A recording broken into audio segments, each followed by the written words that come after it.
Ask the Podcast Coach for October 21st, 2023. Let's get ready to podcast. There it is. It's that music. That means it's Saturday morning. It's time for Ask the Podcast Coach, where you get your podcast questions answered live. I'm Dave Jackson from the School of Podcasting.com. And joining me right over there, we're going to talk a little YouTube. We're going to talk a little Apple Podcast today. Is the one and only Jim Collison from theaverageguy.tv. Jim, how's it going, buddy? Greetings, Dave. Happy Saturday morning to you. I'm sensing a little fired up tension in your voice. I am. It's like you seem a little fired up. You are correct. I've been reading things on the internet, and I was like, wow, we could just do an entire show of here's a power rant from Dave, followed by another power rant from Dave. We've said this a lot on this show. Is I think people are overthinking things, and there was lots of overthinking going on. So we'll hit that, and then the whole YouTube thing is, boy, I wish we could cuss on this show because it's a show. It's an S show. There's only one way to, depending, I guess, on who you are. But to me, when I saw, we'll get to that later because right now I bet you're thirsty. I am. Can you pour me some coffee? Can I pour some coffee? Fact, there we go. There it is. And of course, that particular coffee pour is brought to you by our good friend Mark over at podcastbranding.co. Now, here's the thing. If you are, like right now, I have a phone, right? Phones display things perfect. But if you did your podcast artwork in crayon, it's not going to look good. It just doesn't. And if it looks like you spent 4 minutes on your artwork, what does that say about your podcast? Like, is that going to be good? Your first impression is ruined. And Mark is brilliant at helping you make a great first impression. I mean, look at the artwork if you're watching the video. It's amazing. And this could be your artwork. It could be a full website. It could be a lead magnet. Anything that you want to look good, you got to go over and see Mark, because not only is he a great graphic artist, he's a podcaster. So he's going to work with you one-on-one to make sure that your show, your artwork, your website, your PDFs, whatever you need is all in alignment with your brand. So when it's time to look good, go over to podcastbranding.co.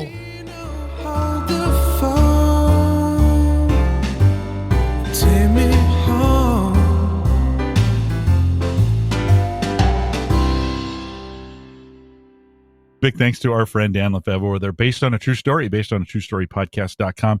Gettysburg is the latest episode. If you want to check that out, they take a look at just how much is that movie based on a true story, Gettysburg, with Gregory J.W. Irwin. It does. Sounds like a historian, doesn't it? Your last name, doesn't that sound like a historian? Check it out right now, based on a true story podcast.com. Dan, thanks for your sponsorship. Aren't you glad you don't have to be at Gettysburg? I mean, how awful. How awful.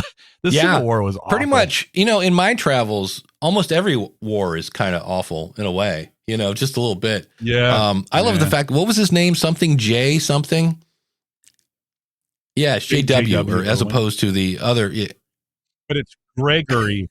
Gregory. just in case there's any confusion in the Irwin world. Yeah, that's why I always love, there's this guitar player named Yngwie Malmsteen. And it's always Yngwie J. Malmsteen, as opposed to the other 8 million. Well, you need something to break up that name a little bit, so otherwise they're like, what did you say? Yeah, it's always a little crazy.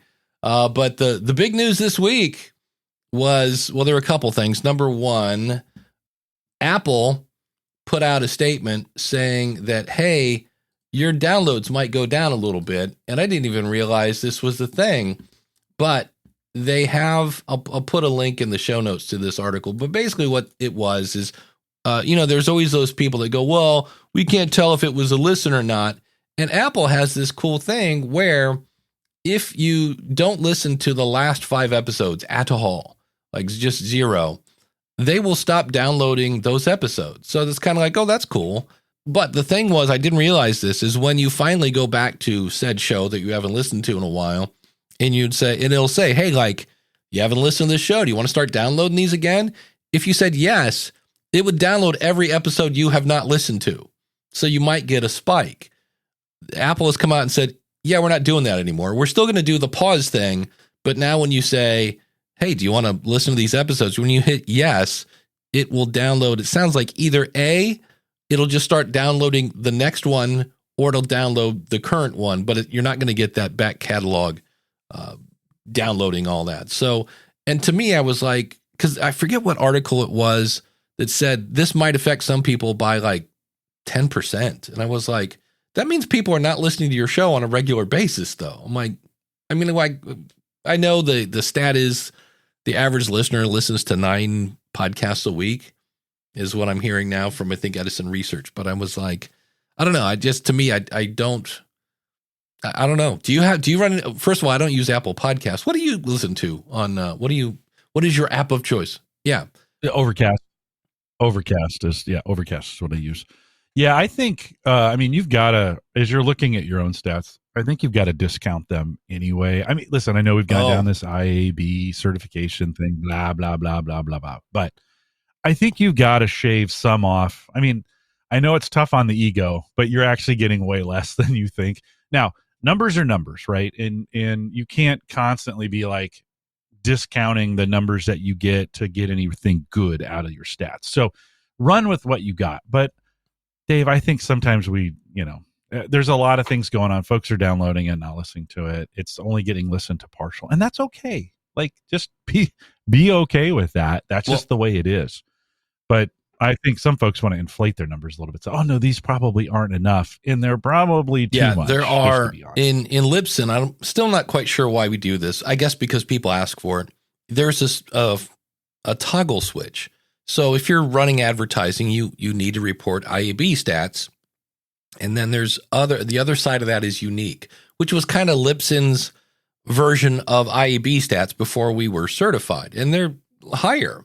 There weren't quite as many criteria.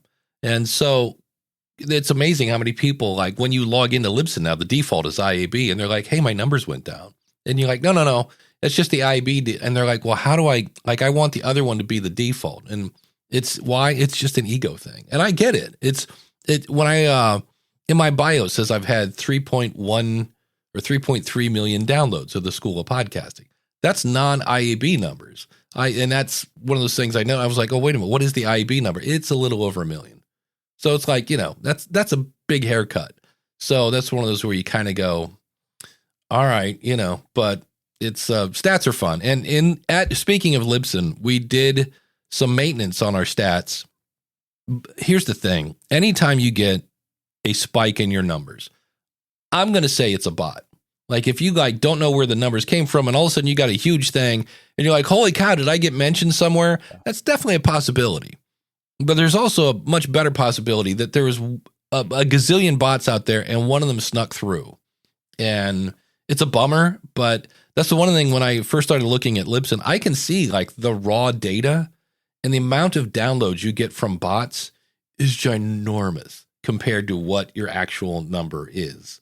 And so on occasion, one will sneak through. And so somehow we did some stat maintenance and your numbers are taking a bit of a haircut. So that's the bad news for the ego again. The good news is it's accurate. And that doesn't mean your old numbers weren't accurate. It's just there were things that per the IAB guidelines, like the IAB guidelines were like, oh, this is good. And then it was like, wait a minute. That's not what we thought it was. So those don't count anymore. So you don't think people have figured out their way around IAB at this point? Yeah. I mean, come on. Any game is meant to, or any standard is meant to be gamed, right? As soon as you come out with something, people start gaming it. So, to think that IAB is a perfect, it's better than it's way better than what we had before. But I mean, don't get too, don't get too sunshiny on this one and say, oh, it's a perfect standard. No, I'm sure it's being gamed in some ways. We listen. We use Spreaker at work at Gallup as a host, and our January numbers were off the chart. I was like, what? And I called them. They have a chat service for support. So I chatted with them, and I was like, guys, somebody should look into this. I don't think this is right. I mean, we've been doing this a while, and I didn't do anything. In fact, I did less in December to promote it than I did anything, and we shouldn't be seeing this spike. And then they were absolutely categorically denying any. we didn't change anything. We didn't do anything different. It's, it is what it is. They were very, very careful not to say Right. anything along the lines of there may have been something. I don't think anybody looked at my numbers over there just to kind of, or did any troubleshooting on it. So I don't think it even got looked at, but it's not like I submitted those numbers to my boss and said I need a raise, because in February they went right back to where they had been, which was good, right? And they followed a pretty even trend throughout the year. But you look at January's numbers and they're just off, and you're like, okay, that something like what you said, a bot or whatever, something went wrong. And I'd love to think it was me, but it's probably not. It's probably something else. I want to see, listen, in this topic, I want to see growth over time. The spikes here and there don't matter to me. I mean, if you get mentioned a lot of the time, it doesn't last very long anyways. I want to see long time growth, right? That's what I want to see. DR asked, which is, well, now I got a redragger thing, had asked this question about, I wish Pocket Cast had a way to save episodes. It does. This way, right is left. This little star thingy in the upper right-hand corner of Pocket Notes will let you, then you can say, show me my, now it's not, she was asking here about, I wish I could save them under like a list of some sort, but there's a little star thingy in Pocket Cast that, which I like Pocket Cast. I'm kind of bummed because they had said, hey, we're going to embrace some of that podcasting 2.0 stuff. And I was like, oh, I'm down with that. Cause I'm a playlist guy. I like it when my stuff comes down, it automatically goes into a playlist, and Pocket Cast does that. And then that was like 4 months ago that they said, oh, we're going to embrace some of this, streaming Satoshi stuff. And I was like, cool. And I'm using Cast-O-Matic, which is a pretty good app, but all the new apps, this is one thing about Overcast, man. I never had an issue with that thing. Rock solid. I so wish Marco would do he's publicly said, yeah, I'm not doing this.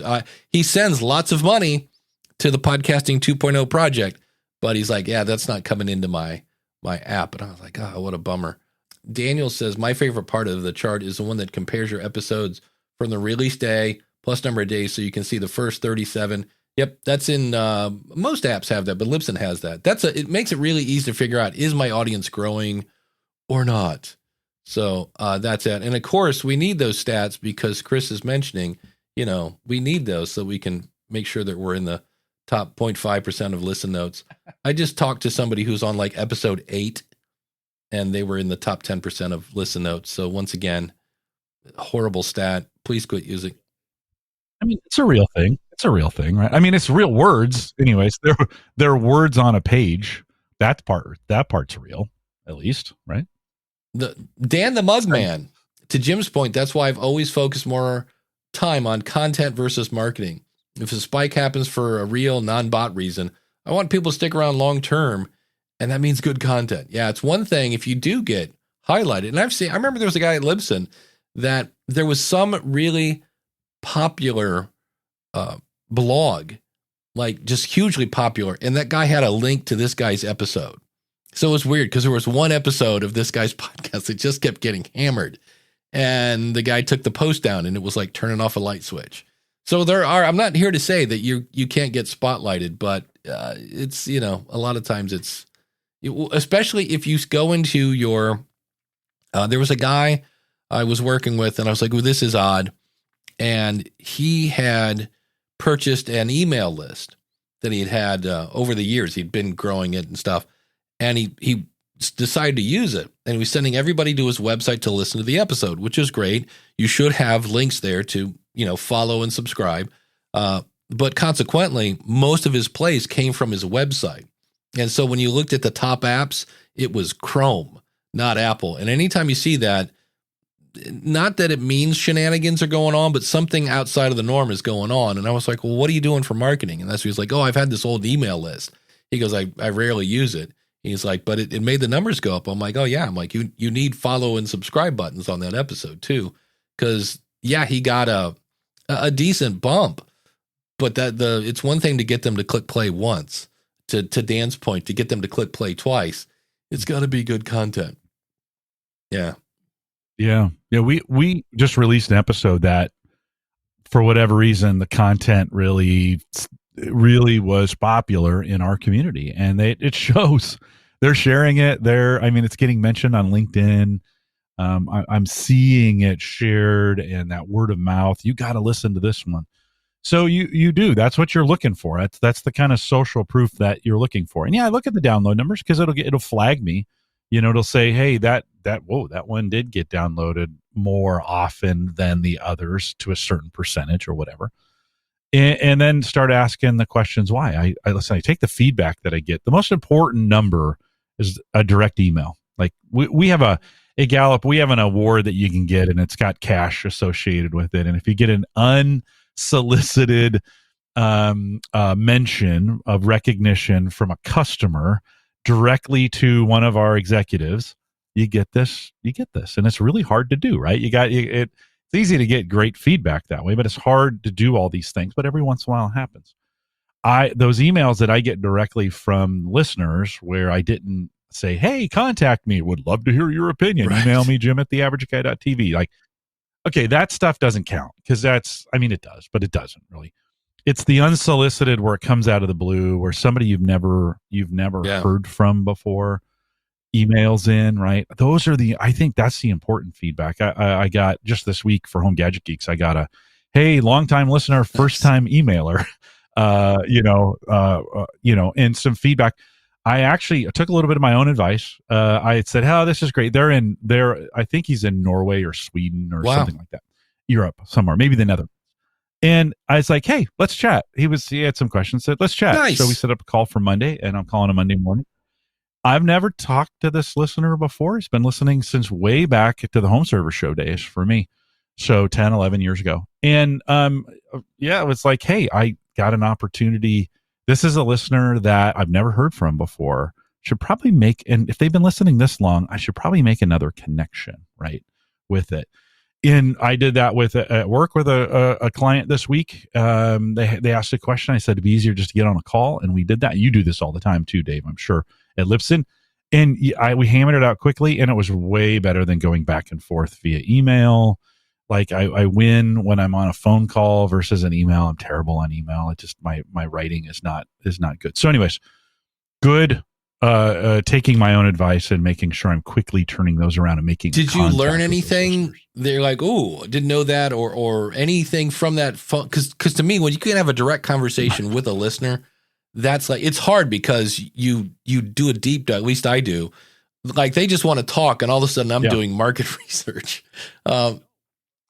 Yeah, no, right on. But you get great. Yeah, I did learn some things from that call that they didn't know I was learning from them. But you ask them a few questions. Well, how are you doing this, and how are you doing that, and what's this look like? It started off with, I can't believe I'm talking to you. Like I listened to all this stuff, and now you answer back, right? So now you know, okay, they are a listener if they're doing those kinds of things. And then, you hear some things that you wouldn't get in an email. It was so fun because when I went to the Spark conference, Adam Curry was there, who I've met before, but his wife was there, and I listened to their show called Curry and the Keeper, and I was smiling because Tina starts talking, and all of a sudden in my head it goes, "Oh my God, the voice of Tina Curry is coming out of her head," and I was like, "Oh, this is the listener thing I have." It was so much fun. So yeah, that's always interesting. So the other thing that was interesting that happened this week is YouTube Music had a meeting. I thought it was just with media hosts, but apparently it was fairly open because I thought I'd got a scoop because somebody shared the video with me, and apparently it's out there. What was interesting is the guy from YouTube Music had the camera about 15 feet from him. His name was not on the screen, and most of his his camera was just the lid of his laptop. And I was like, okay, that's kind of different. But what was interesting is if we go to this, I made an article about this. I wrote a blog post, and the big thing is they're not pulling they're pulling your file from your media host. So this is the whole RSS ingestion. And I'm like, well, why aren't they doing a pass through? So this was number one. They said rehosting content enables us to do a better job with search and discovery. Our ability to understand the content that's being uploaded to the platform and make high quality recommendations is contingent upon rehosting. And that's a major benefit. Better recommendations.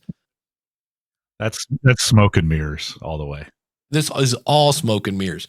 Number 2, we can also build awesome experiences for viewers that aren't possible with pass through. And I was like, And he says, so for one example is being able to have chapter markers in the product on YouTube. Notice he didn't say music, to be able to go to a specific timestamp. To which I went, wait, like chapters like I do in this podcast every week? Yeah, that is possible. It's just that YouTube Music doesn't do that because it's not a podcast app, even though they keep saying it is. Number 3 reason was in order for us to, and people go, why did you have this weird? I'm like, this is an exact quote. So in order for us to protect the platform, our viewers, because we need protected, and create a good experience, we need to be able to understand the content, flag stuff that violates our policies. There's my friend is the reason why. There's the other reason too. And keep our platform safe. To which I kind of ask, when did we all become such pansies? Like, I get it. There's extreme people that are putting beheadings and stuff on YouTube, but I was just like, but here. No, it gets I do really love bad the fact that Todd said his show, Geek News Central. So keep in mind, a technical show. One of these companies came up to Todd and said, hey, would you like to see how brand safe you are? And Todd's like, I'm not paying for it, but if you want to do it, sure. And he got flagged on a tech show for mentioning Elon Musk. And I'm like, really? So that's your awesome brand safety in order. And then the 4th reason was, he continued, there was a lot of issues, or in the early days of YouTube and the music industry, and we want to invest a lot to be able to protect the rights holders. So, and I was like, you know what? That's a legit thing. I just don't get that they can't do what they just mentioned, on, whatever host you're using. But the other thing is they didn't mention, they did say, so what happens is you go to their little tool and say, here's my RSS feed. They suck it in if you have dynamic ads. So this was the part that was fun. So and now a dynamic ad means you go into whatever your media host is and you go, here, put an ad here. And it goes and brings in a HelloFresh or a Progressive Insurance or BetterHelp or all the other, stamps.com. That's an ad. But if I say, I want to thank my awesome supporters for, being so awesome and, use Podpage and blah, blah, blah, that's a podcaster doing a promotion. You're allowed to do promotions, but ads are a no-no. You know why, Jim? Why don't they like ads in your show? Because they want to sell ads. Exactly. I was like, that's the real reason, kids. This is all about it, which makes sense. I don't blame them. Yeah. That's how they make money. I mean, they're going to sell ads over the top of your ads. I mean, I think, Dave, I'd create a separate feed for you. If you're serious about doing this, feeding it into YouTube. Right. And I don't know why you would be, but if you are, just create a version for YouTube that's clean and throw it up there. I wouldn't try to go with if I was doing dynamic ad insertion and all those other things, I just create a version for YouTube or whatever to move it over there. Listen, I know what's going on in the boardroom or what's going on in the design room. What's happening right now is you got a bunch of engineers that are sitting around a conference table, or they're on Zoom or they're on Google Meet, probably more like it. And they're like, guys, we've already, so they have a bunch of executives who are like, hey, we need to create a new podcasting platform and we need to be relevant and we need to do, because this is what we need to do. And we've done this and we've failed. Did you guys know that TikTok is starting to eat our lunch in advertising? We got to do something, man. Exactly. Right. So we got to do something, guys. And so we need a new platform. And the old engineers are like, guys, we already have a platform. It's called YouTube. And all you need to do is tell those people to give us the files. All that stuff is already built. We can check it. We can scan it for stuff. We've got all the copyright stuff built in. We can do our own chapter markers. I mean, the YouTube platform that exists already does all these things. And I can just hear the engineers saying, we already do this. Stop trying to create something new, right? Now, to the audience, it seems like, so a marketing team got together and came up with these benefits to spin it. They're trying to do Jedi mind tricks on the public, like this is the security that you're looking for. These are the chapter markers that you're looking for, right? They're just already taking benefits that existed on the YouTube platform and saying, hey, you can now get these. If you let us ingest this, you'll get these benefits. It doesn't make sense to us. It doesn't. But I don't know if a lot of normal people, a lot of the regular people out there, regular podcasters, will even know the difference, just to be honest. They're just so excited about having their content on YouTube. Yeah. Got to get it there. So this is spin. This is so much spin. And listen, I've been in these kind of meetings before where the engineers are like, come on, we already built this. We have so much legacy code here.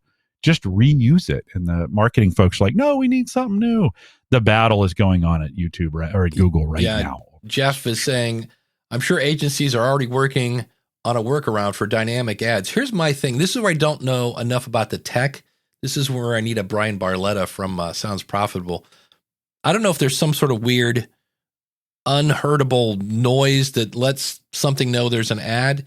Because if I do an ad and it's me doing a promotion that's inserted dynamically, how is YouTube going to know that's not like, because there's a term for that. They call them faked in ads, because there's baked in ads that are there forever. But if I go, hey, let me tell you about, so how is YouTube going to know that when it went from me talking to, I don't know, me talking, that the second me talking was dynamically inserted? I'm like, that's just, Then the fun thing is, and this is where I'm like, man, you guys don't know what they're talking about. I have on a number of occasions have published episodes. I'll put it this way. Every time I don't listen to my episode before I upload it is the time I go, oh crap, there's 10 seconds of nothing in the middle of this.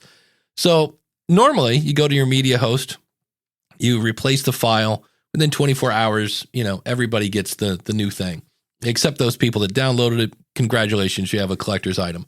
With YouTube, if you upload it to, whatever, Captivate, Blueberry, you change it there. All the apps are going to get the new version that, the new people that downloaded. YouTube won't. YouTube, you have to go in to that episode on YouTube and go, all right, replace via RSS. And it sucks in the new version, but much like YouTube, you can't replace media on YouTube. So it's going to take your old video that had the most views on it and clicks and all that other stuff, and now that's got to go bye-bye. You're either going to hide it or just delete it. What's the point of keeping it? It's got a mistake in it. And then it puts up the new thing. So all that traction you had on that video, assuming there's going to be traction on the video, which is yet to be seen, is there. And I was like, so you can't replace the media. And if you change, there were some fields that would update, but not the title of your show. All the metadata because nobody ever changes the name of their show. And I was like, again, you have no clue what you're talking about. Talk to someone in support. People change their show all the time because, and in some cases it's a good change. But I just saw it and I was like, because part of me used to be, I'll just put it anywhere because I am my own sponsor at the School of Podcasting. What do I care? But there's just part of me. We talked about this on the Future of Podcasting, the latest episode with me and Daniel.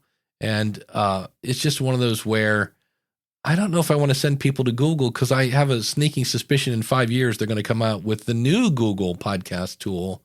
And I'm just like, I don't know. So speaking of Daniel, he says, I think they're really talking about programmatic ads, not necessarily dynamically inserted.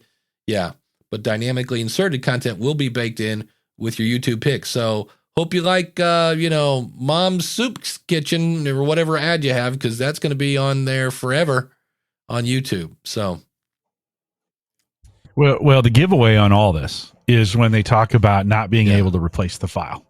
When you're saying, hey, if you, and I think that was in the context of the stuff you were reading there, you're still not going to be able to go in, say you make a mistake, and you're like, oh, I need to take that out. So you take it out. You can't replace it.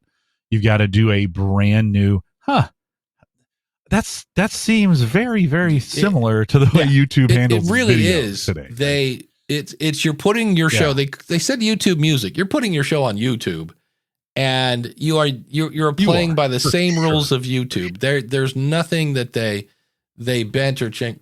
Yeah. It's the same thing. The engineers don't want to write new code to do like, hey, we already do this. If you drop that in, we can do all these things for you right now. And this stuff works.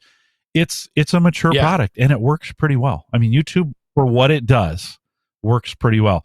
This putting a podcast layer on top of it seems a little wonky. And you would say to them, guys, just do your own thing, except they have done their own thing twice. And neither one of them they committed to in any, or 3 times, 3 times the charm, right?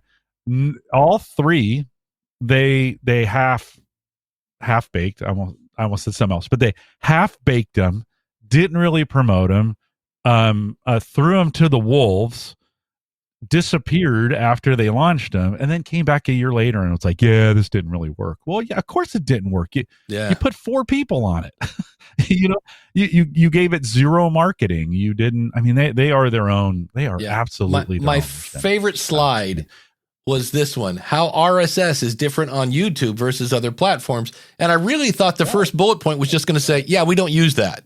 And it went into all sorts of stuff about how you have to replace things. But that's the whole thing. They don't have an RSS feed. They keep calling it a podcast. And I don't want to go down that hill, but technically it's not a podcast. It's a YouTube thing. And Jason and I were talking about this earlier in the week. He said, per my question, they don't provide an RSS feed if you want to redirect your feed to YouTube. Nope. It's manual ingestion. I'm sure they're going to come up when they finally roll out the carpet. If you want to somehow redirect Google Podcast to YouTube, how do you redirect to an RSS feed that doesn't exist? That's going to be so. Right. So Daniel and I were talking about that. Like, you're going to have people manually, probably, unless they come up with something. Hey, go pick an app to listen to my show. YouTube or Google wants you to go to YouTube Music.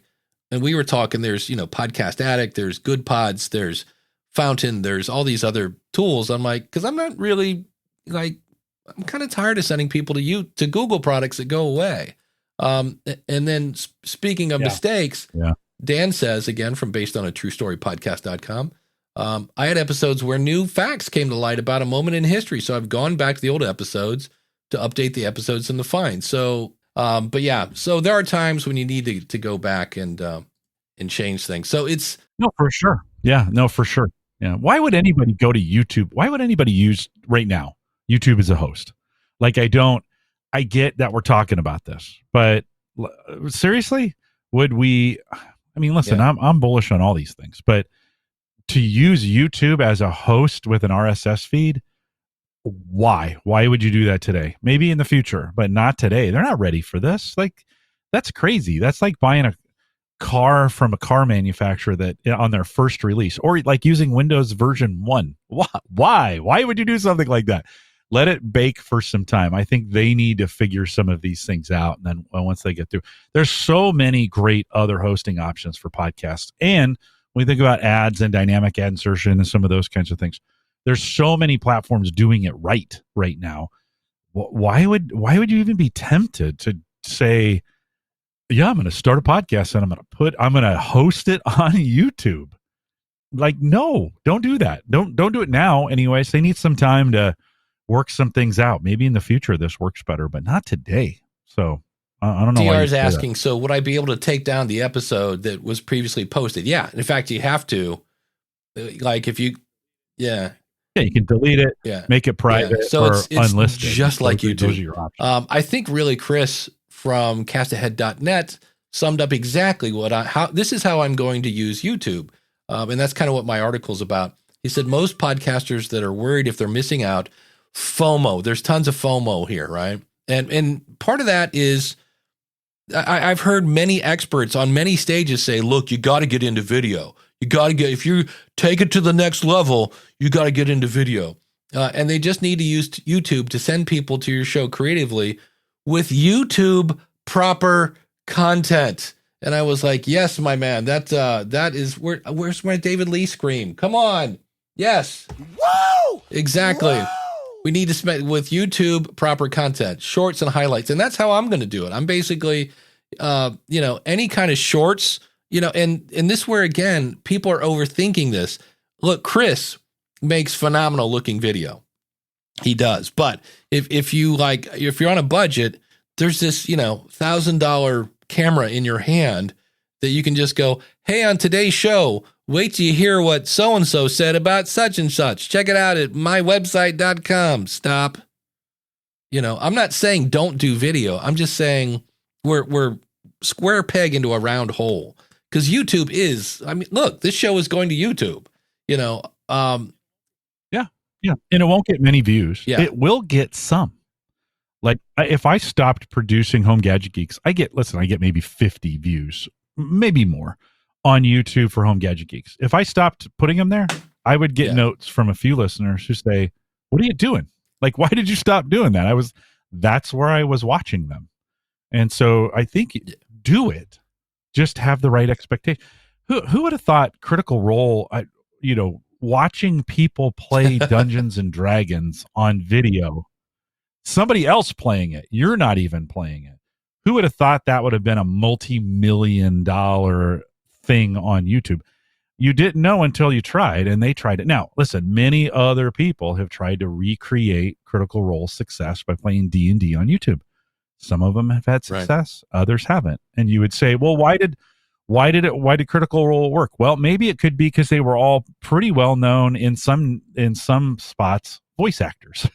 So they were already in the business, right? They had a jump on some things. Now, a lot of people don't know voice actors. They don't know their names because they don't show up. They don't see the face. But there was some ability there. They had some audience kind of going into that thing. So don't let anybody tell you should or shouldn't do what you're doing and put it on YouTube. Because if you want to, you can. Just put it there.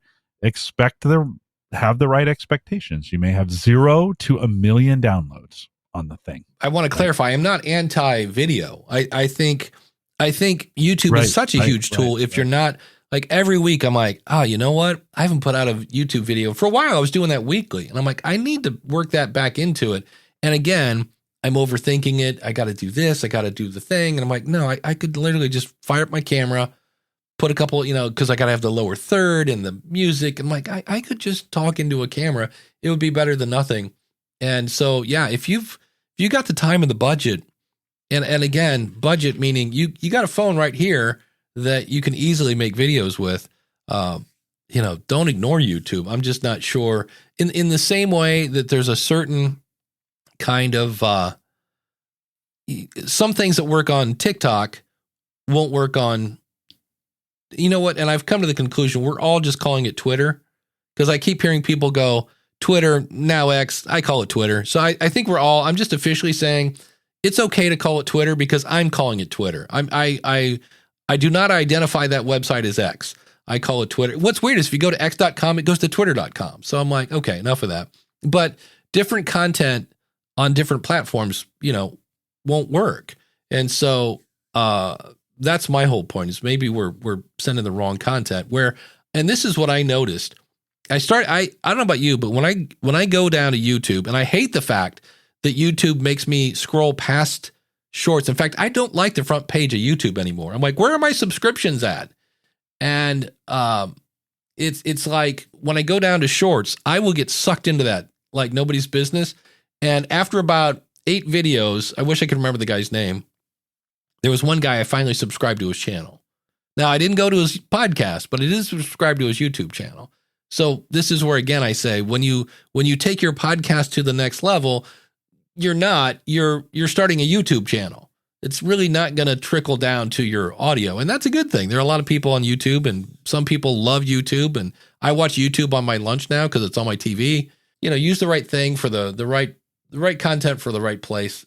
Dan, again, from based on a true story podcast.com, isn't one of your main requirements for a podcast host having a 301 redirect? Yes, it is. Because how are you going to leave?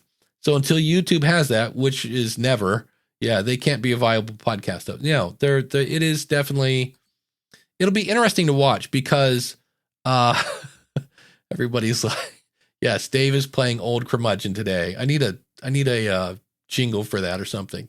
He's old, he's cranky. Get off my lawn. Yeah, something. But I looked at my Spotify for podcaster stats for this show. I uploaded video for about 6 weeks. And I'm here to tell you the most views I got doing zero promotion. Because, Hey, there's video on Spotify. Everybody's watching video on Spotify. No, they're not. Now, granted, my show's a podcast about podcasting that it is zero promotion, but I got two plays on one of the videos and like one on the other. And so here again, that fear of missing out. Oh, I got to get on Spotify. I got to get on video. I'm like, eh. And Jeff had said this, Jeff Townsend said, I think it depends on what your content is. You know, so if I have noticed, I have to watch how I say this. It is a coincidence. It's a coincidence that anytime there is a young girl playing guitar on YouTube, it just so happens that she has a low cut shirt and her breasts are being pushed up from the bottom of the guitar. And it seems like that video gets a lot of views. I'm not saying she's not a great guitar player. I've noticed a coincidence.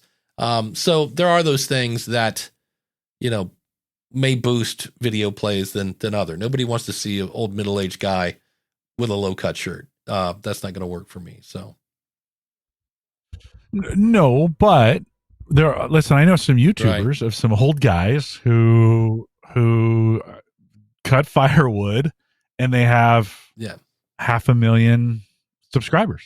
Like I listen, I agree with you. That's sex still sells. Always will. Always did. Always will. Always will. That always work. I mean, in that same vein, I've seen, you know, if we go across the genre of wood cutting and stacking people, there are some who bring, they have a very attractive co-host who is on there cutting wood, and the video is always from behind, and there's lots of stooping and bending over, and you're like, maybe that is part of the success model. Not in all cases. Right. And not in all cases and not with all people. So it is, you do what you do, continue to do it in a way that makes sense for you, and let the audience figure out what they want to watch. Right. If you get successful with it, you've hit something. If you don't, either pivot or be okay with it. Hey, if you have a question for Jim, he's leaving in 15 minutes. I think I'll stay on. I got a couple topics. I might do a couple power rants while. Oh boy, maybe it's a good thing I'm not here. But I do want to thank our awesome supporters. You can become an awesome supporter, and by going to askthepodcastcoach.com/awesome.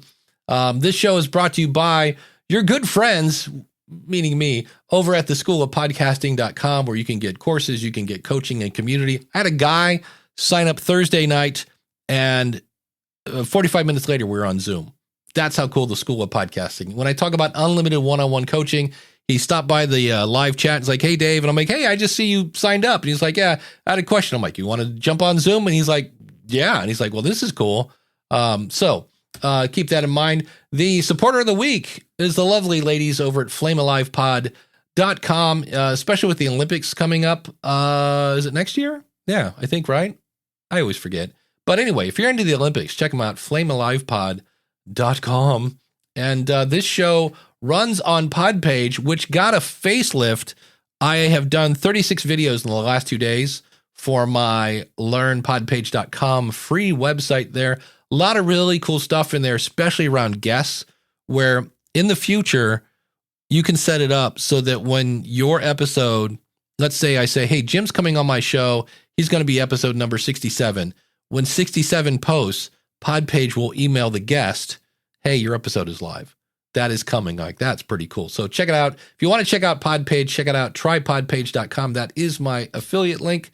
And if, you're like, hey, Jim's got to leave early, I need more Jim. Well, then just go over to theaverageguy.tv and check out Home Gadget Geeks. And again, the Spotlight supporter, here's a slide that Dave doesn't know how this got in here with all my artwork. What is Spotlight support? I have no idea what that is, but there you go. And we're on our journey. Yeah, this is an old slide. We're on the journey to anything above 33. If you would like to be an awesome supporter, go to askthepodcastcoach.com/awesome and support the show. It's deeply appreciated because I've been up since about 9 o'clock working on this thing, trying to find stuff to talk about in that whole 9 yards. So the answer to your Olympics question is Paris 2024, next summer. Unless there you go. There's a giant war in Europe. That seems to be like everybody's new hobby. Let's just I don't want to talk politics, but it's just like, man. Yeah. Let's not do that. All right. So I think they'll be fine. Listen, I've been following the track and field championships, which you almost like for most people, they only follow track and field once every 4 years on the Olympics. And but they do, that is a sport that's played every single year. And it's gotten super interesting. Talking about some good podcasting content. There's a lot of drama in that area of sports. There'd be a lot of good stuff there. But so I've been I watched this year to get ready for the 2024 Olympics. So if I'm still around next summer in 2024, you'll probably hear some Olympic stuff from me because I get pretty pumped when the Summer Olympics come around. Well, I want to bring this one on while you're still here. I've said this before in the past that there are times when we overthink things. And this is one of those, in my opinion. He says, hey, I'm thinking about delaying launch day. Have any of you delayed your launch day after already announcing you're releasing your first episode or episodes during a certain week? I've recently learned that publishing a few episodes for your launch can be more effective at garnering interest for future subscribers and show you're serious about releasing content. I made a post on my social media account saying that I'd be releasing an episode next week. Luckily, I posted that on a Sunday, so the term next week was ambiguous enough to give me more time. But now, see, he found the loophole. But I'm now considering releasing it in 2, maybe 3 weeks instead, so I can have more content to add. Is this a terrible idea? I figure I can release preview clips of the first episode while making my second. But my podcast is primarily based around interviews, and my next one is scheduled for Thursday, and the next one 2 weeks later. I plan on making a solo episode this weekend and promoting that along with the episode I've already mentioned in case I do plan on releasing next week. But 3 sounds like a lot more solid number. I don't want to do 2 solo episodes in a row because that, don't cross the streams, Ray. I could try to squeeze another interview in, but I was planning on having my publish date be every other Tuesday, and I want to be consistent. So I like his, consistency and schedule is good. Am I overthinking this? The quick answer is yes. Yes, you are. I really want to start with a bang, as I'm sure we all do or did. I've already garnered a lot of my excitement for my show among the members of my community after launching my episode 0 a couple weeks ago. So it would be certainly get at least a bit of attention, but I want to make the best impression that I can. What say you, Jim Collison? Yeah, definitely overthinking it, especially early on. Like you just go. If you need to skip that week or whatever, it's gonna be fine. Just and if you set it, come back on social and say, hey, I had a slight technical delay. It'll be out on this day instead. You're not Joe Rogan. And even he wouldn't care that much in what he does. Now he's way ahead. He thinks way ahead and has stuff ready to go. All those big podcasts are 5, 6, 7, 8 episodes ahead. They've got stuff in the can. They're ready to go for those kinds of things. And Dave, maybe that's advice in this kind of situation. If you're going to worry about that stuff, and you and I say this all the time, do a whole bunch of them first, and don't do a podcast stuff and get better at it. Then you've got, at that point, you might have a couple in the can that you could, they weren't very good, but maybe you could make them better with editing and have it fill in for you but don't get so many people get so worried about that. And you're like, there's so much more than a launch, right? So, and it's important. The launch is important. You don't want to mess that up, but there's so much more, like the 3rd and the 5th and the 7th and the 9th. I don't know why I'm doing odd numbers, but those are harder to do. And I think it's much harder to get to 10 than it is to launch, by the way. I just think it's a lot of work to get to 10. My bumper sticker is if big launch automatically equaled podcast success, it's kind of like saying big wedding is equal and will lead to undoubtedly marriage, happiness. And I'm like, in both cases, the work is just beginning. Like once you launch it, you're like, now I got to get people to listen to it. And so, Dan is saying here, if you're that concerned with launch announcements, then don't make the announcement until you have episodes done and ready to schedule. I tell people, don't announce it. Like you can say, hey, I'm working on a podcast. I would love your feedback on this. And get feedback like that. But you don't see back in the day, pretend it's 1986. Bands didn't do a CD launch party until there was a CD in their hand to buy.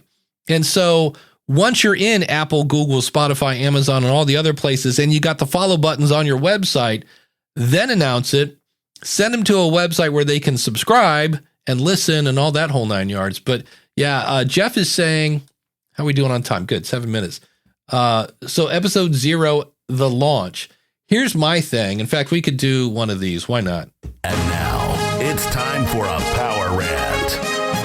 I see so many people do episode 0s, and they're like, hi, welcome to the Dave Jackson Power Hour, where I'm going to give you insane amounts of detail about my life because I'm a stranger to you, and you have to know the fact that my first dog's name was Partial, and he was shot and lived, and I was a paper boy when I was 13, and on this show, we're going to do something really cool that you want to hear, but not now. And then we're going to follow it up with something really good that you can't wait to hear, but not now. I'm going to waste your time some more. And oh, by the way, there's the third thing we're going to be doing is something you can't get anyplace, but we're not doing it now. I'm letting you listen to the table of contents, hoping that you will share this awesome table of contents with your friends. And I'm like, look, I've read a lot of books. I have never highlighted the table of contents.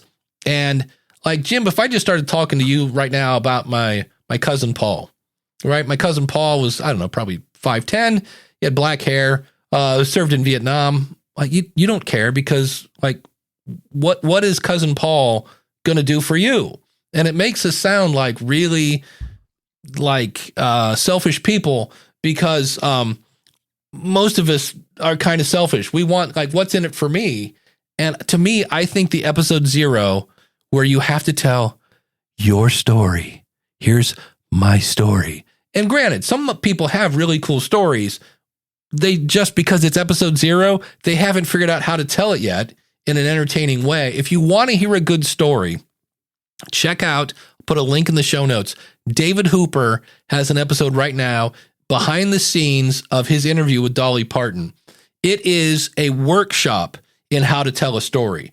There are stakes, like, you know, technology might go wrong. There is vulnerability. He explains he's a little nervous. He's been chasing her for 18 years to get an interview. So the whole thing is like, I wonder what's going to happen next. That man knows how to tell a story. When you do episode 0, I'm just not a fan of like, you know, why not work your story into episode 1 where you start off with this bam killer content and like, yeah, I used to do this back when I was head of the blah, blah, blah at the blah, blah, blah. I don't know. Am I off base, Jim? You're being a little severe. I mean, there are times when I think putting out a 0 episode is appropriate. You know, we needed to get all the links. I wanted to get all the links established, everything working in the channels, all those other kinds of things. We put a 90-second kind of promo out there for the most recent podcast we released to Gallup, and that just got things rolling, right? And so, and I don't necessarily think it's bad if you're going to have a lifestyle podcast and you want to introduce who you are to some people, and if people will listen and it's interesting, throw it out there, get your channel started. I mean, again, we say, Dave, sometimes you can do whatever you want in podcasting, and then we say, as long as it's what we tell you to do. We could go off on that tangent. We all want diversity. We want to embrace diversity, people like that, as long as you think like me. Yeah, that's well, we all do that, right? That's a common, I mean, across the board, we all think everyone should think like us. And so it's just because we're comfortable with us. We're comfortable with the things we think about. So anyways, I think, and this will be the last thing I say before I go today, and I'll be back next week. Hopefully if you want to do a 0, do one, or why is it to have to be 0? Why can't it just be your first podcast? Like, why can't it be episode 1? Yeah. You do whatever you want. If you want it to be 0, if you want it to be a trailer, right? Because that's really in the space. That's really what it should be. If it's going to be a promo, it should probably be a trailer, right? Flag it that way so that people know, and then do it that way. If you want to do the trailer for a month, you can do it that way too. You do it the way you want to do it. It's the guy who wrote in, or it's the person who wrote in thinking, because I don't know if they're a man, woman. Are they thinking, are they overthinking? Yeah, maybe a little bit. That's a long, that's a long. And then next week comes up. It's like, I get the feeling this person feels like, oh, wait, Jim is putting out a new podcast next week. I'm going to mark my calendar. Like, no, that nobody's marking the calendar. Right, no, I appreciate that you care, but like probably that kind of stuff. And this is why I bring this up. That kind of like obsession, like you don't need to do that. Let's go back to who's my audience. What do they want? Let's work on the content. Not are they, do they hate me because I said I would launch at 11:30 and I launched at 11:34, kind of stuff. So, Jim, what's coming up on the averageguy.tv before you run away? Yeah, so all of a sudden I was wondering, what did I talk about on the Average Guy TV? Gavin Campbell joins me, and we talk about home automation. He's kind of our home automation expert, so it's a catch up with him and all kinds of things, home automation. So if you want to check it out, it's posted right now, homegadgetgeeks.com. And I get to go now do a podcast for Gallup in Arabic, which is super cool. Now, I don't speak it. I'm just producing it behind the scenes. Not that talented. I'm not even a 10th or 100th that talented. But no, we do it in 7 different languages, and they like to do them on Saturdays once a month. And this is the Saturday, and Daylight Savings Times changed it, so it was during this show. Try and get that changed for next time. So we'll see you guys. I'll see you guys next week. Behave yourself, Dave Jackson. Chat room. Keep Dave. Keep Dave honest on this. Don't over here. Ask the podcastcoach.com/question if you want to jump in. But thanks, Jim. We will see you next week. Yeah. All right. We'll see you next week. Dan is saying that Spotify has a special place for a trailer. Don't they? They do. There are a couple apps that do that where you can mark it as a trailer. I was playing with Podfans this week, podfans.fm. Now it's in beta, right out of alpha. But here's the cool thing. I found 2 bugs, and within 2 days they were squished. So that was kind of cool. And what you can do in there in Podfans is go in and pick your episode and go, here, feature this. And then Podfans is very much into the podcasting 2.0. This is the whole streaming Bitcoin thing. And you can actually pay people to listen to your preview. So if your trailer, like, man, if people would just listen to my trailer, I know they would click, subscribe or follow or whatever it is. And I was like, it's actually, if you wanted to, instead of buying Facebook ads, you could have people paid. You could say, I will pay you X amount of Satoshis, which again is a really, really, really, really tiny amount of Bitcoin to listen to my show. So it's not an app. It's a website, podfans.fm. And then you can it's what they call a web app. So it looks and smells just like an app on your show or on your phone. And but it's not. It's actually just a little super responsive. So this is what it looks like, Podfans. And then it has, I love the fact there's, it looks just like an app. It's just a website. It's brand new. So I'm sure I will find some stuff. And I know Sam Sethi, you might know him from Pod News Weekly, he's calling it the Dave Jackson feature because I absolutely love playlists. And right now they have one playlist, and he's going to make the ones I want where you can do that. So let me go back here. We'll do this together. This is what it looks like behind the scenes of Ask the Podcast Coach. So I've gone in here, and you can see where this is Podcast Studio Pro. And for those of you listening, I'm going to explain in detail what's going on.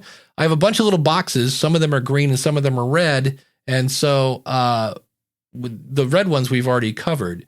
So this is something I wanted to talk about. And in here again, I sound like an old curmudgeon. You can make whatever podcast you want. You really can. So if you want to burp into a phone and do it. There's no rules, right? I listened to a podcast this week, and I'm here to tell you that it had the not that you have to be sports guy.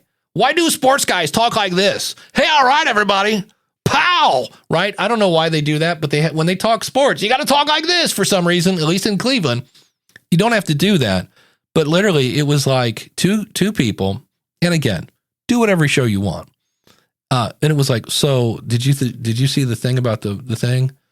Yeah, I don't know if that was it. Maybe, I don't know. blah, blah, blah. Yeah. And it was this kind of energy. And it was a lot of empty spaces. I don't know where that's at. No, that's not. It was literally like a phone call. And I get that podcasting should be conversational, but I've heard, and I've said in the past, a podcast is a time-shifted conversation. I'm now putting an asterisk with the boring parts removed, because not every conversation, like I could have a conversation with my best friend and we'd talk about guitars and musics and things like that. But I'd have to cut out half of it because you don't know about the Weeda Pit. The Weeda Pit is a off-ramp next to a freeway that my friends and I would drink Wiedemann beer back in the day. Actually, I was the designated driver, but nonetheless, you guys don't get that. So you got to cut that out. And so when I see this post, I was like, so let me get back to this. Let's make a podcast together. So for a bit of context, I've attempted so many times at this point to make a podcast work, going through different formats and genres. Eventually, I realized that most popular podcasts simply talk about life, people's experiences, and stories they have to tell. Again, stories are awesome, but if I don't know you and you're talking about, Ruffles, your little doggy, unless you're going to do a lot of theater of the mind, I don't know Ruffles. That's why I'm launching a new podcast called Midnight Gallery, which to me, I would think would be about art, right? So you want a name that's going to be obvious, for me at least. Don't worry, we're not recording episodes at midnight. However, the show will be released weekly at midnight, to which I want to point out, you do realize podcasting is time shifted. So I'm not turning on your podcast at midnight to listen to it. I could listen to it at 4:00 in the afternoon. The show is for insomniacs of people who can't sleep and want to feel like they have someone to talk to. I never would have guessed that from Midnight Gallery. So I would work up a new name for me.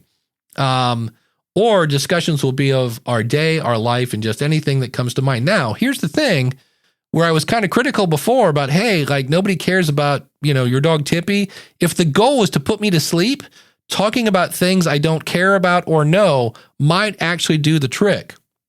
He says, but in a calm, soothing tone, as opposed to the upbeat, energetic tones of other podcasts. So he's going to talk about Tippy the dog. And Tippy went number 2 on the carpet when I was 6, and my dad was really mad. Okay, that will work. How is your show going to be different than the other 15 to 30,000 sleep shows? But again, if you want to do it, do it. Apart from us, we can have guests over to tell us their stories, things that have learned, among other such topics. So join me. And then he talks about, here's what I'm looking for in his time zone. He's in PDT and things like that. But so here I kind of applaud him in a bit because he is making a show that's meant to be boring. Like that is his goal. He wants to be boring. And normally in this camp, tell him, Glenn. Don't be boring. Right. That's not what we're trying to do. And so he might be onto something here, but my insight that I see this is people do a show like that, right? Talking about things that nobody knows, they don't identify with, and then they go, why isn't my show growing? Well, it's kind of, it's not going to work that well that way. Rich has a point here. Sleep With Me comes to mind. Yep. The original one. Yep. The one that was totally different and then everybody copied. Fun show and knocks you right out. Yep. Man, I can see his face. I know he's in Florida. I want to call him Scooter because that's what he calls himself, but that's oddly enough, Scooter is not his real name. Not on the birth certificate, Scooter. Randy Black says, based on that post, I don't think the intention was to be boring. Yeah, to me, again, I know I hold up this book a lot. It's called Story Worthy. It's on the floor probably. I've done a Bandrew and I've thrown it over my shoulder and I can't find it now. Story Worthy by Matthew Dix. It is the architect of this what makes a good story. So things like stakes, I wonder what's going to happen next, vulnerability, and all that other fun stuff. That makes a good story. And so many times I just hear stories that you're like, is that it? Is that the end? And so it's work on your stories a little bit. And going back to that person that was launching, the first time you record something is usually not the best version of it. You know, a really good idea is when somebody goes, hey, you know what would be good is if we put peanut butter in like a little circular thing. And then somebody else went, ooh, that would be good. But what if we put chocolate with it? And then somebody went, oh, and then we could make the edges with this little frilly paper on it. Ooh, that would be a cool way to present it that way. Because remember, it comes down to two things, content and presentation. This is from the new book, Listenable, which I highly recommend, by Bert Weiss. It's not a super long book, but he talks about that. It's either content or your format or your deliverability, your presentation. Because you can have great content, and if you deliver it like this, like it's, I don't know, two guys on a telephone call, that presentation skill. I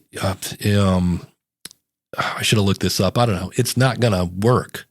So, see now I know. I'm sorry. This show is brought to you by Reese's. Yeah, I'm talking peanut butter cups because it is Halloween, and if it's not a Mr. Goodbar or a Reese, maybe a Kit Kat. Butterfinger's just going to get all over your sweater. That's not going to work. But yeah, so content and deliverability are handy. Again, if you want to jump into the show, don't have to. I'll be happy to answer these. This is always a fun question. And that is, he said, coming back, how much money are popular podcasts making? I'm not asking because I want to get into it. I'm just curious how much large to medium podcasts make. Which that whole line right there so you're just curious? You're taking a poll? Like, why? Okay. I don't want to get into it. I just want to get into your business for no apparent reason. Okay. So he continues, it's hard to find any download or listen numbers online. Yeah. I wish that wasn't the case. I would love to be able to publish, like I get somewhere between 2,000. This show gets about 800 downloads, I think, somewhere between 4 and 8. And the School of Podcasting gets somewhere between 1,800 to, on a really good week, 3,000. But it's more like 2,200, something like that. And I don't base my success on downloads. I base it on how many people joined the School of Podcasting, and I had 3 people this week. I'm ecstatic. To find any download listener numbers online, but wondering, some people seem to live off their podcast. Yes, they're married to people who are very successful. Some people seem to live off podcasts full-time. I think is what he meant, not full-time, while others talk about other jobs they have. I have another job. I work for Libsyn. The School of Podcasting is a super serious side hustle. I know it's a broad question, but would love to hear from your personal experience. And so I just found that question odd that he was curious. And so the answer is there is no data on that, in the same way that I guess there are things where you can see how much does the truck driver make and things like that. You can, if you want to do the math, sometimes you can find out how many downloads people get, especially if they're really popular. Because when you have something to brag about, people will brag. Then you can go, wait, they have ads, and the typical ad is around $25 per 1,000 downloads. So then you can do the math and go that route. But what I have found in the here we go. Let's do a blatant plug. In my research for the book, Profit from Your Podcast, Proven Strategies to Turn Your Listeners into Livelihood, where I interviewed over 70 podcasters, most of them didn't have one income stream. It was multiple. And those income streams are selling your own stuff. That is the most profitable thing you can do, your own products or services. Then they're selling other people's stuff. Some people are absolutely killing it with affiliate marketing. Then there's crowdfunding. There are people making, 5 figures a month on Patreon and crowdfunding. And for the record, if I was doing Patreon today, I wouldn't do Patreon. I would do Supercast. Glow is okay. That's a Libsyn product. I like Supercast. So there's that. Then there's ads. And the thing that nobody's doing the math on, Rob Walsh on the feed will say, X amount of downloads, that's the number you need to get ads. And we're talking BetterHelp and Progressive and all that stuff. And it's usually less than 10%. I'm like, that means that 91% don't get enough downloads to get the big sponsors. Now, I've had sponsors and I'm nowhere near 10,000 downloads an episode, but you can do ads. To me, we all seem to want to go, hey, start a podcast, get ads. And I'm like, that's usually not the way it works. Then you get into donations. You get into free stuff. So this book was free and it came with, check this out. It came with wireless headphones that are branded. How cool is that? And what's weird though, so here's a fun marketing lesson. So this came in a box and it came with this and it came with a letter that's somewhere on my desk. My desk is very messy. Here it is. Here's the letter saying, hey, Dave, we run in the same circles. Hope you like the book, blah, blah, blah. It was a bit of a form letter maybe, but nonetheless, at least it had my name. It didn't say, Dear Sir. And at the bottom, it's got an email where I can contact him where I did about a week and a half ago and have not heard back. Now, Bert may be busy, but I just thought it was odd that the goal was to have me contact him. And when I did, somebody on his team has not read their email or something like that. So great, way to stand out, but the worst thing you can do back from my days as a customer service person was everybody was always like, hey, let's do a customer survey. Yay. Cause let's look like we're working. Let's do a customer survey. And I would say, what are we going to do with the results? And they're like, what do you mean? I'm like, what are we going to do with the results? What if they say, this really stinks? Like with it, I wish it would change.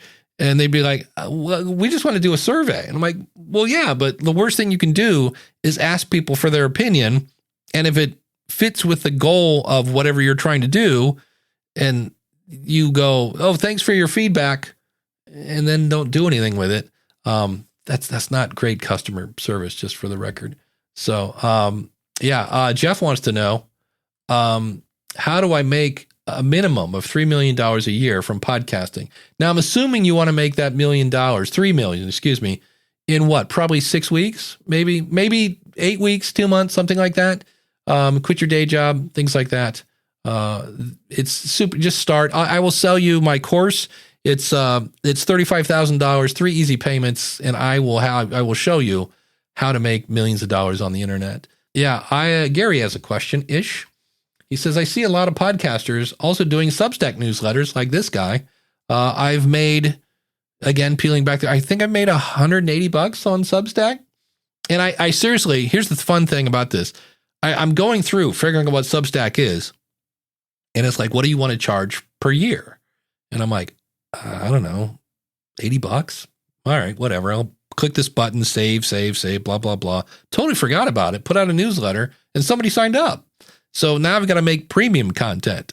And that's happened a few times. So I really need to start making premium content because that's one of the things that you get. But yeah, so it's here's the thing about newsletters, which is really cool. A lot of people, we talked earlier about, I think we talked about ratings and reviews, how they don't help you get found. So please quit saying that. But, and I as much as I love a call to action of please follow the show, please tell a friend, great calls to action. The whole ratings and reviews thing, people go, well, that does. And it's absolutely true. There are sponsors that will look to see how many reviews you have in Apple. Absolutely true. Talk to Heather over at Heather Osgood at True Native Media. Absolutely. Advertisers are looking at how many reviews you have because they want an engaged audience. Absolutely true. But if I'm a sponsor, what's going to make me more giddy?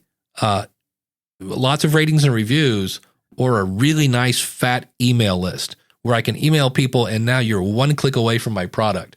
So I am starting to promote my newsletter more. I actually have 2. I have Podcasting Observations, which I will put out today, which is, and this is the dumbest newsletter ever. And yet people go, I love your newsletter. So I will probably talk a little bit about YouTube briefly, and then anything that's going on behind the scenes. Oh, Podpage updated their thing. Here's the thing. So it's a little bit of behind the scenes what's going on. I bought a new Sony VC10 camera, and I don't have the time to play with it. And then it's like, oh, and by the way, here are the episodes I put out since we last talked. Link. At the bottom, hey, I have this club where we're all trying to lose weight together. It's free, honest, it's free. Click here. And then, oh, by the way, do you need help with your podcast? I can help with that. That's my newsletter. It's literally a paragraph and a half and then 5 or 6 links to my stuff.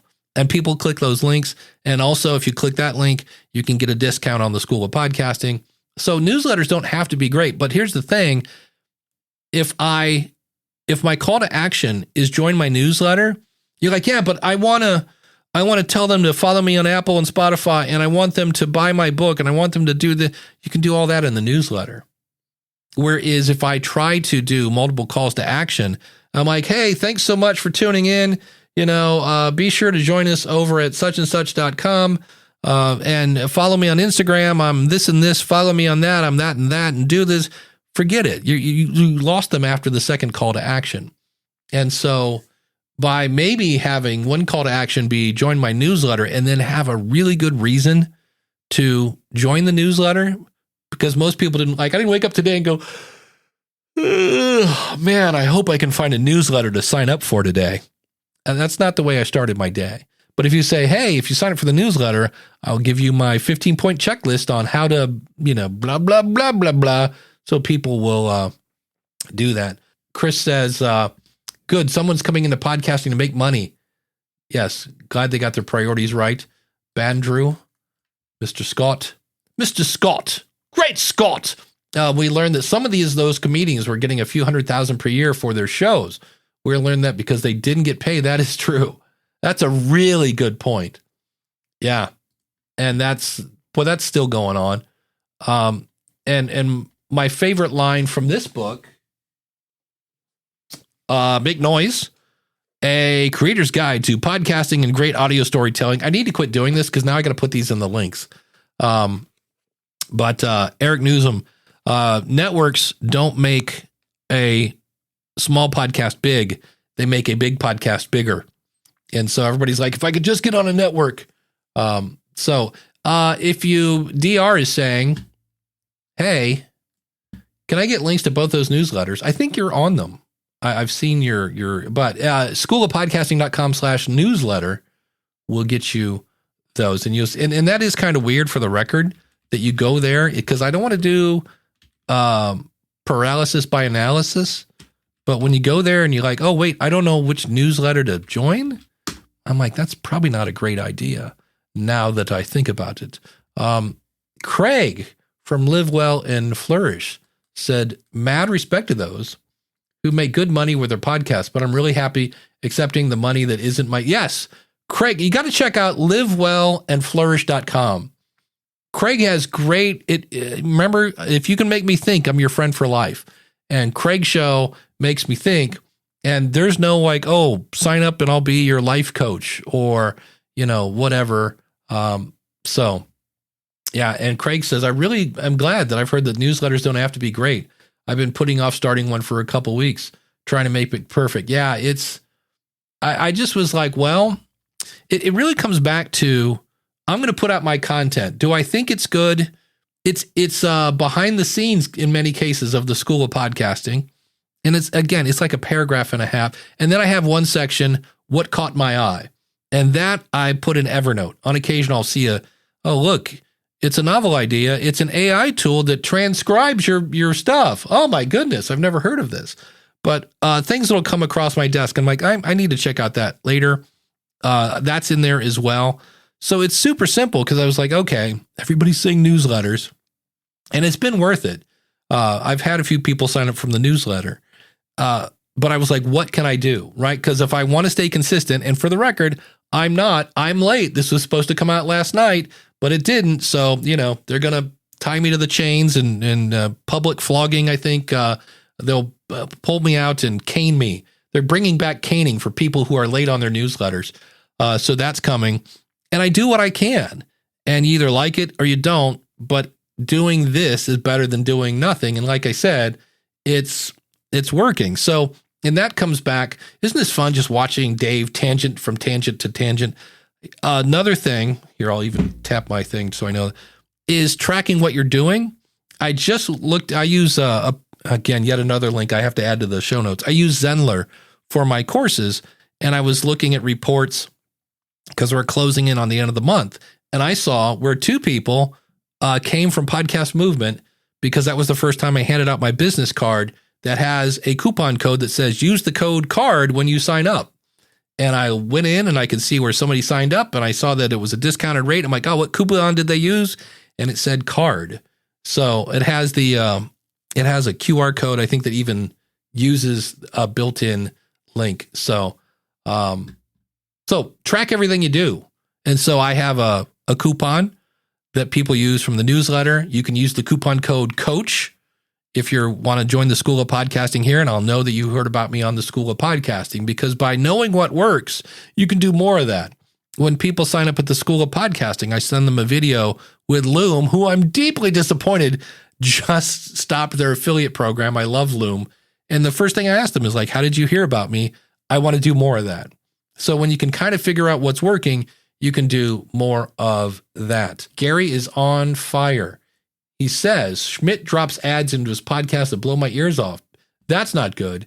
I use a plugin called Master. Here, hold on a second. I will share my screen. It's from Waves. It's called WLM Plus. And I love it because I can go in. First of all, anything that says Mike Russell on it, you know it's going to be good. That's the guy from Music Radio Creative. But here it is. And I go in to Hindenburg and I say, hey, here's the little button. And I have a bunch of plugins. You can see I've got, this one's kind of neat, GW Voice Central. This is also from Waves. That's a compressor, and it also has a doubler, which is kind of cool. That can make you sound really radio. It also has a reverb, which is really annoying. But if you really crank up the compression on this, where most compression makes you kind of bassy, this brings out some clarities in your S's and T's. So if I have somebody that's kind of muddy, I will do that. I've really been playing with this Accentize D-Revive Pro. This is a cool plugin. Again, I'm just adding links to the show notes, that if you have a really boomy fishbowl sounding thing, it's kind of a D-verb, but I love the fact that there's a knob. So there's Studio that will remove some of the background noise, or if you have something that's just really muddy, there's a retain button. So that's handy. And this is one of those software, there's like an affordable version and then the ungodly expensive version. And I have the affordable version. Acon Digital is a great plugin if you want to remove that fishbowl sound again. That's a great deverb plugin. And the other thing you noticed about these is, do I have any? Then of course, Isotope. Who doesn't love Isotope? I love the Deplosive. Their D-Reverb is okay, but how I keep all of my audio the same volume is in WLM Plus. There is a preset that is from Mike Russell, and it's podcast loudness and limiter. And so consequently, it kind of smushes, like it jams my audio into the wall and then limits it. So it comes back. Everything is in my, from what I can tell, when my ads come on at the School of Podcasting, they are the same volume as me. I do my best because I'm with you, Gary. That drives me nuts. That goes back to the days of 1970s commercials, and it would come on, and all of a sudden, Yul Gibbons is pushing some grape nuts, and he's blasting your head off. Dan says, from basedonatruestorypodcast.com, there are services that take a podcast episode and cut short videos out of it. Are there services that do the same but offer newsletter content for an episode? There is a video. If you Google Mike Russell, he's got a whole show now, AI, like something like Mike Russell AI podcast. And he shows how using this thing called make.com, yet another link for the show notes. That one's an affiliate link, by the way, for make.com. It's kind of Zapier, but a little more nerdy. It looks really cool. But he basically, when he flags something in Feedly, so he's got a post, he's like, oh, this is good, and that one's good, and that one's good. It sends it to ChatGPT, which reads that article and boils it down to about 4 sentences, and then sends it to an article, a Google Doc, which is then sent to 11 Labs, where RoboMike reads it, and it sounds like Mike, which is then sent to, because it ties in with make.com, SoundCloud. And I was like, Mike, you had me until you threw SoundCloud into the mix. And it goes. So all Mike does is go into his Feedly, star a couple articles, and a podcast spits out. So that's not really what Dan was talking about in terms of other people cutting up clips. But if you want to do a podcast and not get behind the microphone, it's spooky. It really is. And it's one of the, I want to use that not for the robo aspect, but I've tried multiple times to do a show about Akron, Ohio, and I have to, it sounds stupid, I have to read the articles.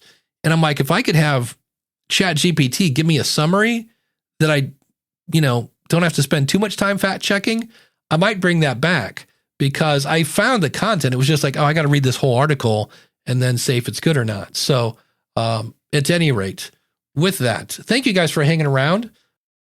I really thought somebody would jump in and be a co-host, but everybody's in their jammies this morning. But Jim will be back next week, as always. Not that he's not here. He was here this week too.